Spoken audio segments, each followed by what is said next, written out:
I will now read to you a story right out of the graveyard, and it is called The Gravedigger's Bride. I warn you, some might find things offensive, but I don't really care. Enjoy. And it was I, the forlorn gravedigger, he who lays to rest both heroes and fiends, who bore witness to the unraveling of time and the void. Many times had I witnessed the untimely end of those innocent and undeserving, and as with all cadaverous beauty, the peacefulness and serenity in their eyes had given me a dark pleasure. The sight of the gray and blue skin and the sunken gorges of their lifeless muscles aroused and amused my warped sensibilities, and at times sexually. But one customer, an abandoned patron, bewildered me beyond words. Oh yes, she was beautiful, so very beautiful. She was even the most alluring corpse I had ever beheld. Her eyes had been mysteriously burned absent, and her lips bore a strange expression of awe. I cried a single tear in lament for the poetry unraveling before me. None had come to claim her, and not a penny was paid for the services. She, a hollow, raven-haired maiden, had simply been tossed to the boneyard without a care. I awaited months for any word, and yet not even a whisper had sung its song about her. Nothing. I had already embalmed her delicate frame ever so perfectly, and it was senseless to allow such a beauty to be simply buried. So I took the logical step. I took her home, and took care of her. She was now my responsibility. I was a jubilant ghoul at last, a gravedigger who finally knew companionship. Each day, her and I shared tea by the fire, and she listened so well to my sorrows and toil. She even let me hold her cold corpse as we drifted into sleep. I was blessed.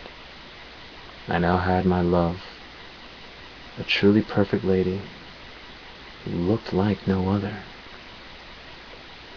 Her milky white porcelain doll skin, and her billowy Maris hair, even the way her eye holes cast tiny shadows on her cheeks, they all convinced me of her grave perfection.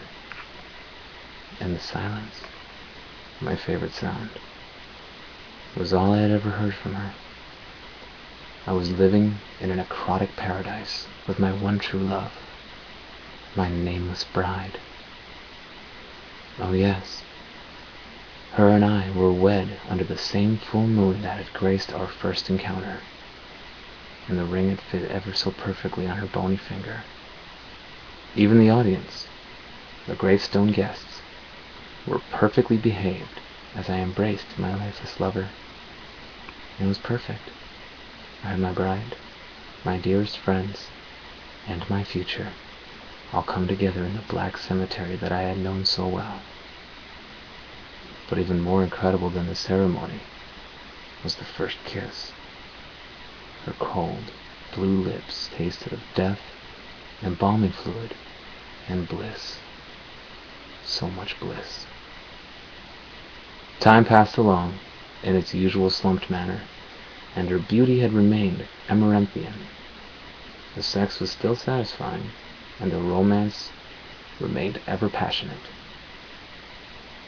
We were crushed when she could bear no child, but our love never waned. But her barren womb was but the first of our troubles. Time had come to reclaim my precious jewel, my obsidian flower. From the inside she had begun to rot, and the scent was ghastly. The feeling when I caressed her was sloshy and gruesome, but still, I refused to forfeit my paradise.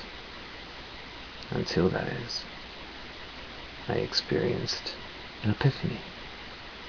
It was a dream. As her and I lie together in the bed, I slipped into a deep slumber, and it was there that I saw her, alive. She had still loved me, but she broke my heart. It was time to let her go. Under the tree that blessed our wedding, I had replayed what I had known so well, digging graves. With a black headstone in place, I embraced her once more. I heard her whisper, "Come with me," and on the brink of tears, I kissed her once more, and I felt a breath escape her and enter into me. I cried so heavily, ever so heavily, as I showered my love with a dirt-born tomb. All I could leave behind was my wedding ring, this symbol of what we had shared. For days and days I wept, lamenting the light of my moon, my withered rose. It was a week after that I had fallen terribly ill. Constantly, I heard her voice in my head, ringing louder and louder and louder and louder with each day, and at the peak of my illness, it had become a clear, calming sound. She repeated, "Come home, my love." Now here I am, wasting the final seconds that tick away at my mortal clock, writing down my final thoughts in this tattered journal that bore nothing but black memories. The world may have forgotten us, but together, in the void, we shall be eternal. And my mark on the world? Well, 2 gravestones next to each other that read, "Here lies the forlorn gravedigger and his pretty little corpse."